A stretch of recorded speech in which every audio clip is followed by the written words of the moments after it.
Ito na yung mga kung nakita nyo kahapon. Ayan, napakarami hanggang doon. So katuwang namin ng MMDA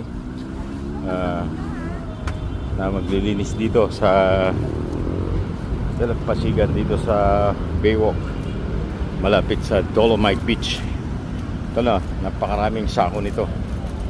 Ito na yung mga nalinis namin for today. So kung nakita nyo kahapon yung kinunan ko,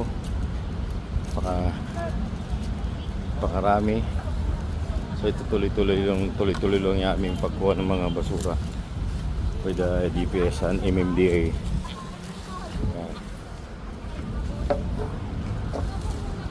So yan, tuloy-tuloy lang, napakarami. Kaya yung mga kababayan natin, another day, another morning, please huwag na magtapon ng basura.